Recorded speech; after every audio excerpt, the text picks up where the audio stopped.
Olá, pessoal! Nossa aula de hoje será sobre sistema urinário, aquele que elimina a nossa excreção, aqueles produtos nitrogenados que as nossas células produzem e que são tóxicos para a gente, né? Por isso, o nome do capítulo aí do livro de vocês é excreção. Vem de sistema excretor. Vamos lá. Então, nós estamos falando de fisiologia humana já há bastante tempo, desde o início das nossas aulas. Nós já passamos por 3 sistemas do corpo humano, já falamos de sistema digestório, sistema circulatório, sistema respiratório. Eu venho falando para vocês que os sistemas estão interligados, como a gente vê aqui nesse gráfico, e o sistema urinário não seria diferente, ele também está interligado aos outros sistemas, né? Pelo sistema digestório vai entrar a água e os alimentos, né? E aí ele vai transformar esses alimentos em moléculas menores, né? Os nutrientes provenientes desses alimentos, a água, os sais minerais, as vitaminas, são levados pelo sistema circulatório por todo o meu corpo, né? Para todos os meus tecidos terem ali a matéria-prima de que eles precisam para produzir as substâncias que mantêm o nosso metabolismo, que mantêm a nossa vida. No sistema respiratório vai entrar o oxigênio, ser eliminado o gás carbônico, que é produzido pelas células, e esse oxigênio e esse gás carbônico é conduzido também através do sistema circulatório. O oxigênio vai para as células, o gás carbônico que é produzido pelas células volta para o sistema respiratório para ser eliminado. Esses nutrientes mais esse oxigênio é utilizado no meu metabolismo para produzir energia, né? E aí eu me manter vivo. Lá no sistema urinário eu vou eliminar excesso de água, excesso de sais e as excretas nitrogenadas, por isso sistema excretor, né? De onde vem tudo isso? Vem das minhas células. Por onde vem? Pelo sistema circulatório. Só que o sistema urinário ele reabsorve água e sais minerais.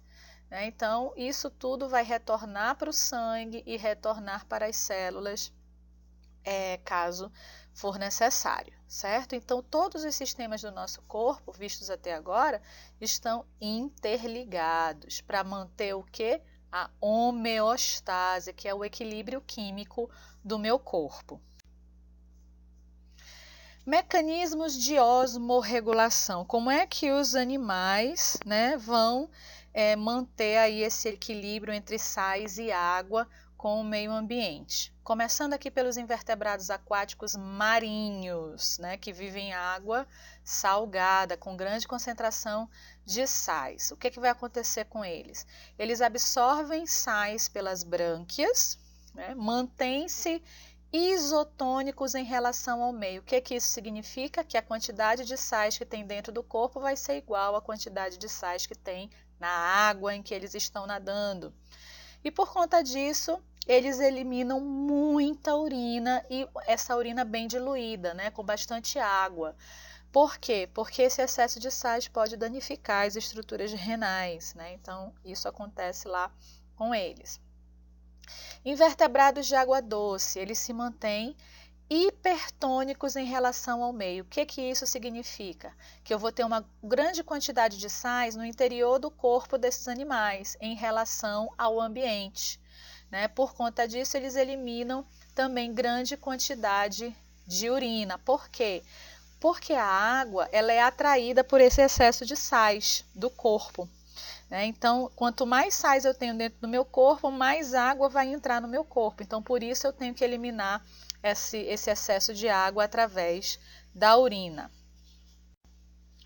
Os artrópodes terrestres, só lembrando quem são os artrópodes, são os insetos, crustáceos terrestres, tá? A urina desses animais é bastante concentrada. Eles são super adaptados a ambiente com pouca disponibilidade de água. Eles têm o exoesqueleto de quitina, aquele esqueleto, aquela carapaça do lado de fora do corpo. Isso tudo para evitar a perda de água para o ambiente. Por isso a gente encontra artrópodes em ambientes extremamente secos, né? Eles tendem a guardar água no seu corpo. Então, eliminam urina bastante concentrada, isso quer dizer que elimina urina pastosa, com pouca água diluída. E o exoesqueleto de quitina evita a perda excessiva de água para o ambiente, tá? Os peixes ósseos marinhos, né, de água salgada, eles se mantêm hipotônicos em relação à água do mar, ou seja, eu vou ter menos sais dentro do corpo e mais sais na água. E aí eles vão beber água, né? E aí, entrando a água pela boca, esse excesso de sais que entra, que a água é salgada, vai ser eliminada pelas brânquias. Os peixes cartilaginosos marinhos. Quem são os cartilaginosos marinhos? Tubarão, arraias, quimeras, são peixes cartilaginosos que vivem no mar. Eles se mantêm isotônicos em relação à água do mar, ou seja, a mesma quantidade de sais que está dentro do corpo vai estar no ambiente. Eles sofrem de uma coisa chamada de uremia fisiológica, em que a quantidade de ureia no sangue deles é bem elevada, e isso faz com que eles eliminem bastante urina, justamente para estar eliminando qualquer excesso de sal que entre no corpo deles através da água do mar, para eles se manterem isotônicos em relação ao meio. Já os peixes de água doce, eles são hipertônicos em relação à água do mar. Mais sais no corpo, menos sais na água, né? Em relação à água, o corpo tem mais sais. E aí, eles vão produzir também bastante urina e vão absorver sais da água, né? A água é doce, mas tem uma certa concentração de sais minerais, sim, certo? E por conta disso, eles produzem, né, bastante urina, e uma urina bem diluída, para eles se manterem hipertônicos em relação ao... Aqui nessa imagem nós temos os peixes marinhos, né, que perdem água por osmose para o ambiente, eliminam os sais pelas brânquias, porque eles bebem a água, né, e aí vão eliminar pequeno volume urinário. Os peixes de água doce vão ganhar água por osmose, absorver sais pelas brânquias. Eles, na verdade, eles não vão engolir essa água, né? E vão eliminar a água pela urina produzida em grande quantidade e muito diluída, tá? É assim que acontece nos peixes marinhos e nos peixes de água doce. Como acontece em répteis e aves? A urina é bastante concentrada em répteis e aves. Vocês já viram cocô de ave? Cocô de galinha? O cocô é pastoso, né? E tem uma parte escura, que são as fezes, e tem uma parte mais clarinha, esbranquiçada, que é a urina, né? Então, a urina desses animais é pastosa como as suas fezes, porque eles eliminam pequena quantidade de água por essa urina. Eles também têm adaptações para evitar a perda de água excessiva para o ambiente. Outra adaptação é a pele impermeável, né? A pele grossa. Eles não transpiram, eles não têm glândulas sudoríparas. Então, eles não perdem água pela pele, não perdem água pela urina. Por isso, eles conseguem também, principalmente os répteis, né, sobreviver em ambientes extremamente secos. As aves e répteis marinhos, né, que estão ali caçando seu alimento no mar, eles têm que mergulhar e tudo mais, eles têm uma glândula de sal em cima dos olhos, né, por onde eles vão eliminar esse excesso de sal que eles acabam adquirindo quando eles mergulham. Os mamíferos, a urina é mais concentrada que os fluidos corporais. Então, eu vou ter bastante sais minerais aqui nessa urina do que eu vou ter, por exemplo, no meu sangue, né? A reabsorção de água acontece nos mamíferos, né? Um mecanismo para evitar desidratação, é a reabsorção de água pelos rins. Funções do sistema urinário. O que é que o meu sistema urinário faz? Ele elimina resíduos metabólicos, né, que são os compostos nitrogenados, que são tóxicos, produzidos pelas células no metabolismo. regulação da quantidade de água no corpo, né, para evitar justamente a desidratação, regulação da concentração de sais no meu sangue, isso vai influenciar na minha pressão sanguínea, e no controle do equilíbrio ácido-base do meu sangue também. Se o meu sangue está em acidose, se ele está muito ácido, o que é que os rins vão fazer? Eles vão excretar os íons hidrogênio, porque o hidrogênio em excesso acidifica o sangue. E aí ele é eliminado, então, em situações de acidose. E para tirar o corpo dessa acidose, ele também vai reabsorver íons bicarbonato. Tá? Então, o bicarbonato ele é alcalino, então ele vai equilibrar essa acidose. No processo de alcalose, acontece o contrário. Os rins eliminam os íons bicarbonato e reabsorvem íons hidrogênio. Classificação dos animais quanto ao resíduo nitrogenado. Os animais podem ser chamados de amoniotélicos quando eliminam amônia, né? O composto nitrogenado eliminado é a amônia. Isso acontece com peixes ósseos e larvas de anfíbios. A amônia, ela precisa de grandes quantidades de água para ser eliminada, porque ela é muito tóxica e pode danificar estruturas renais. Por isso, os peixes ósseos e as larvas de anfíbios, né, que vivem lá na água, já estão rodeados de água, então eles conseguem eliminar diretamente a amônia. Os uricotélicos vão eliminar ureia, no caso dos mamíferos, né? É um composto nitrogenado aí de média toxicidade, precisa-se de água para ser eliminado, para não danificar as estruturas renais, mas não tanto quanto a amônia.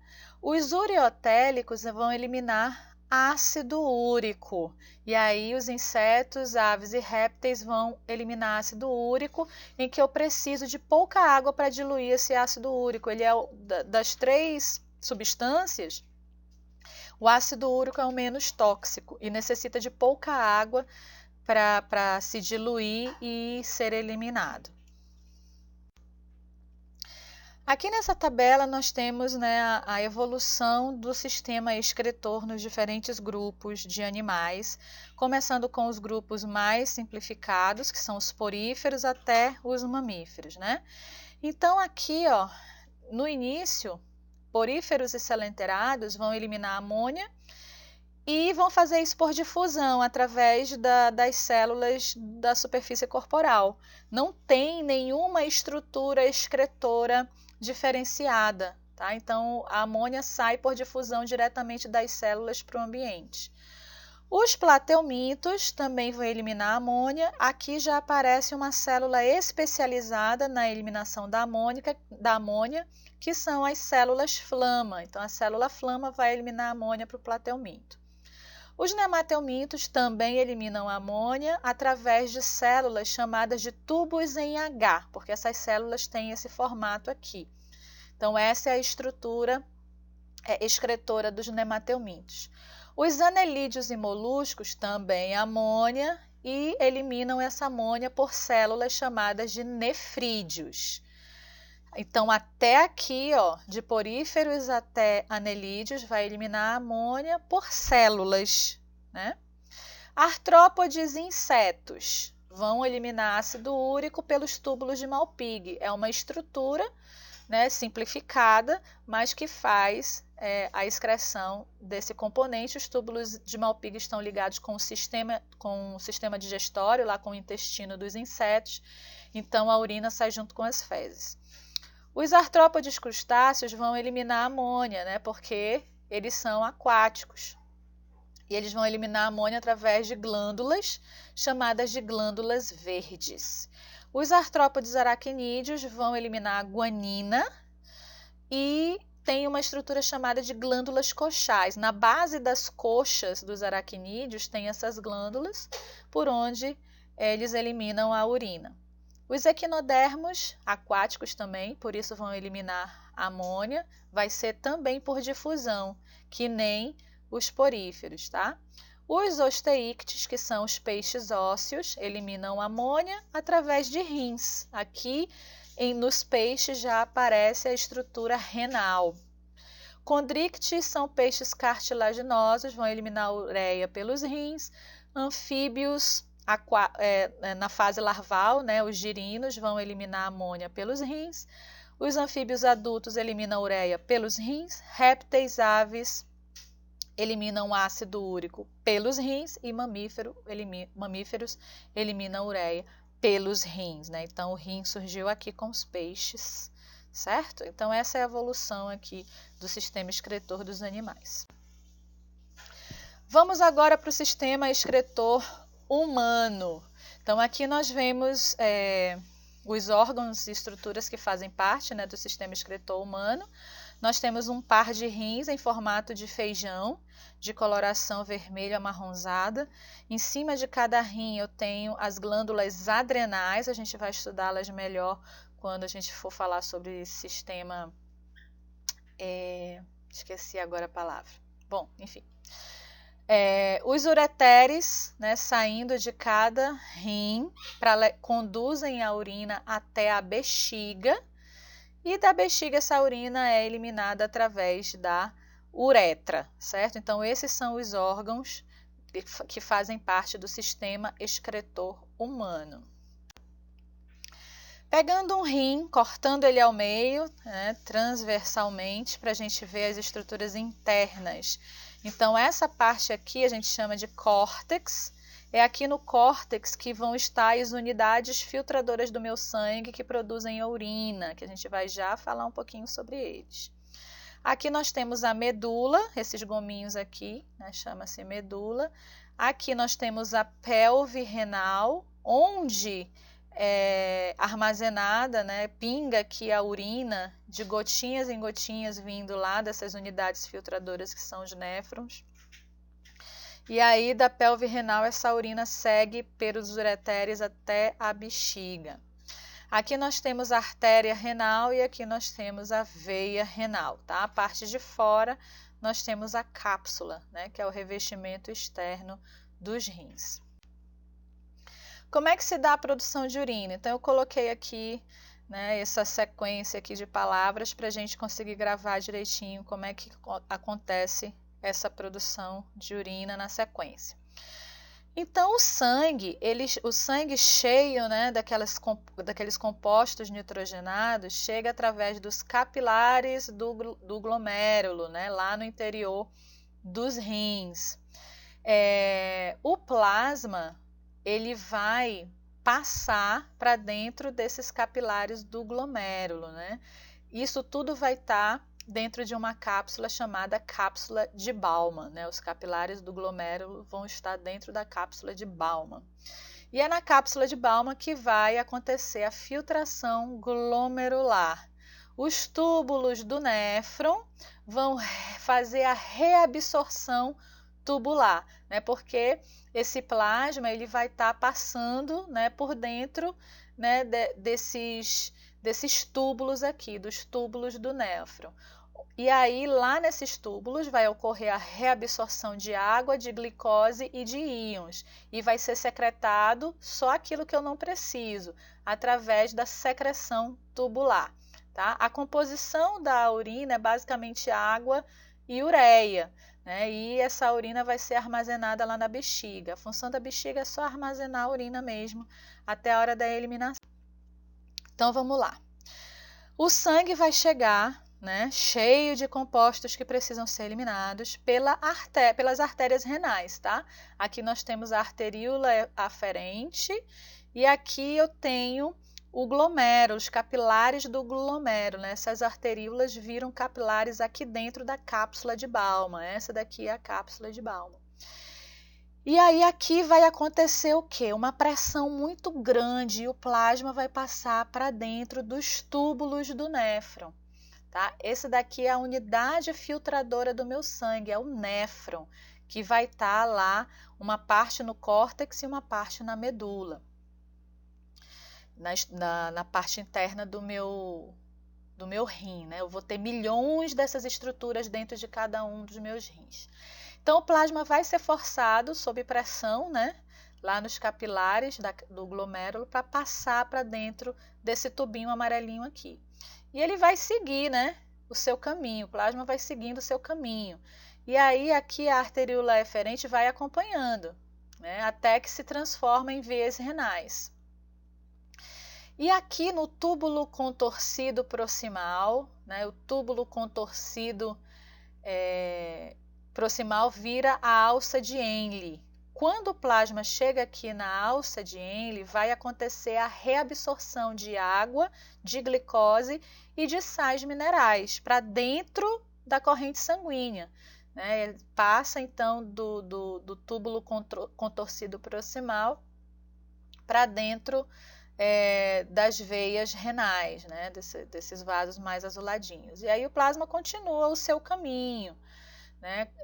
Quando termina essa reabsorção de glicose, né, de íons, aqui vai haver ainda a reabsorção de água, né, que começa aqui. Quando chegar aqui, esse plasma já virou urina. Né?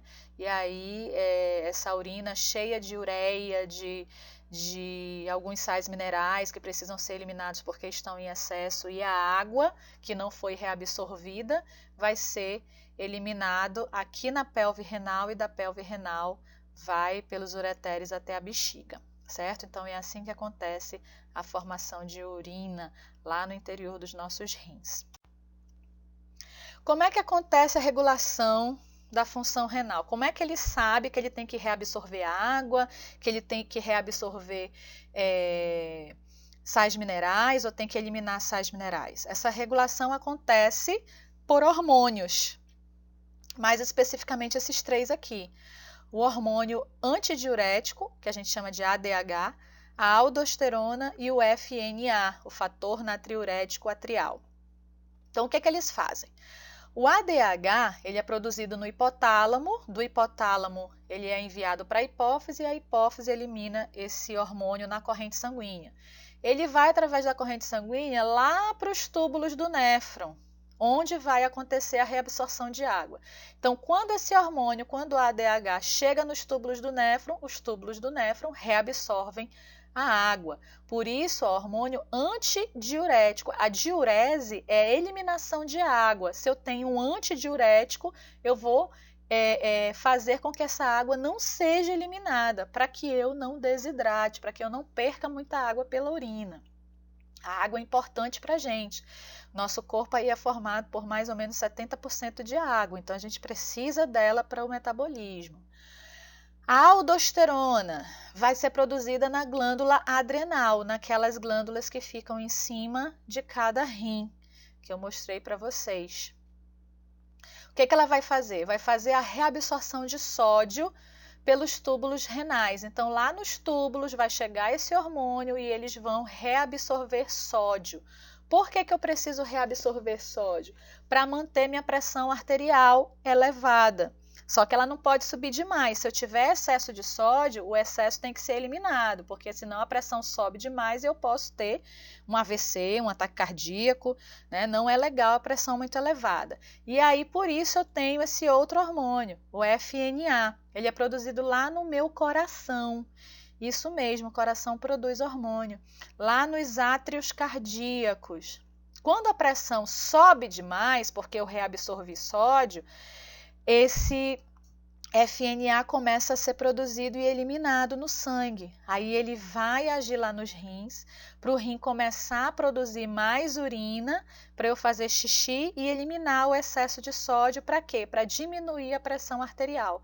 Então, o FNA regula a aldosterona e vice-versa. Um aumenta a pressão e o outro diminui a pressão. Então, eu estou constantemente ali em equilíbrio com esses dois hormônios, né, para regular essa função renal. Tá bom, pessoal? Era isso que eu tinha para falar para vocês sobre o sistema excretor. Até a próxima!